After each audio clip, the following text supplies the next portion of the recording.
Olá, tudo bem? Eu sou Marcelo Alonso. Diariamente eu falo aqui sobre planejamento de produção, materiais e demanda. Vídeo de hoje, você deve estar curioso para saber o que é isso que reduz muito o trabalho do planejador de materiais.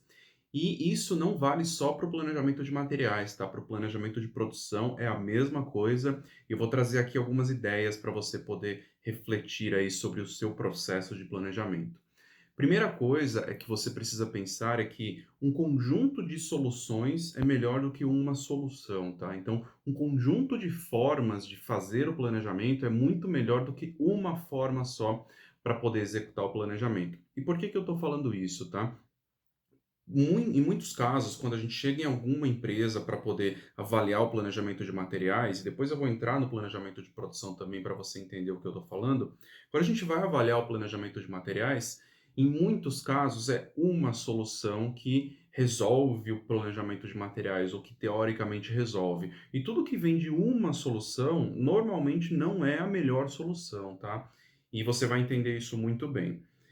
Planejamento de materiais. O normal é roda o MRP, gera necessidade de materiais e faz as compras. Em muitos casos, você conseguiria, através de metodologias físicas, resolver vários problemas no planejamento de materiais. E quando eu falo metodologia física, o mais normal aí é lembrar sobre o Kanban. Esse é o clássico aí de uma metodologia física de planejamento. Se você reserva uma área física, faz o abastecimento através de cartões, a reposição através de cartões. Isso ajuda muito no processo de planejamento, porque você que é responsável pelo planejamento de materiais não precisa controlar tudo. Então, quando você estiver estruturando o seu planejamento de materiais, pensa muito claramente se este grupo de materiais ele poderia ser abastecido via Kanban, por exemplo, ou este grupo de materiais eu consigo reservar uma área ali que o próprio time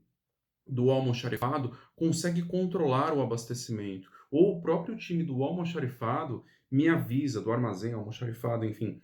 O próprio time me avisa se está faltando material. E não é que ele vai olhar, vai ver que está faltando e vai te avisar. Não, você constrói isso, coloca um cartão na área de armazenagem do material e no momento que acabar aquele material, o time do almoxarifado tira o cartão e leva na sua mesa, por exemplo, tá? Essa é uma ideia. Então, o que eu quero fazer você refletir aqui é que você não precisa controlar todos os materiais. Compartilhe o controle, compartilhe com outras áreas. Isso vai te ajudar muito e vai reduzir muito a carga de trabalho. Isso eu estou falando sobre planejamento de materiais, tá? Quando a gente vai para o planejamento de produção, vale o mesmo pensamento. Você pode, por exemplo, vamos supor que você tenha várias máquinas no seu processo produtivo, 30 máquinas, tá? Você pode muito bem, de alguma forma, escolher 3 ou 4 máquinas que são programadas pela própria fábrica. Ah, mas como eu faço isso? Estrutura um processo de abastecimento, ó, esta área aqui ela precisa estar o tempo todo abastecida com estes componentes, tá? Por exemplo.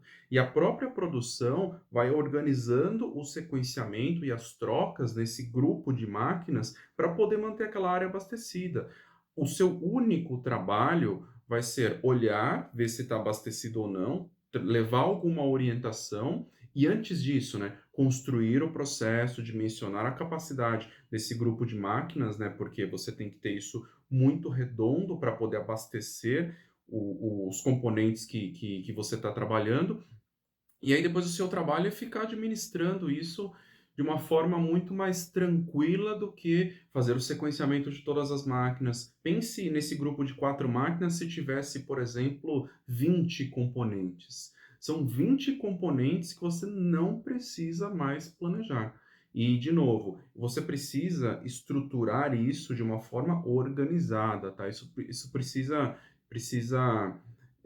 ter um dimensionamento de capacidade, isso precisa estar muito redondo. Então eu trouxe aqui duas ideias, tá? O Kanban mais simples, esse processo de abastecimento na fábrica, mas tem vários outros formatos que você pode criar, que você pode desenvolver, esses formatos reduzem muito a carga de trabalho, tá? Então, metodologias físicas, elas valem muito no mundo de hoje, Não deixe de utilizar essas metodologias físicas. Eu tenho certeza que se você conseguir estruturar isso da forma correta, isso vai reduzir muito a sua carga de trabalho, ou no planejamento de materiais, ou no planejamento de produção. Esse era o vídeo de hoje. Um abraço e até o próximo vídeo. Tchau, tchau.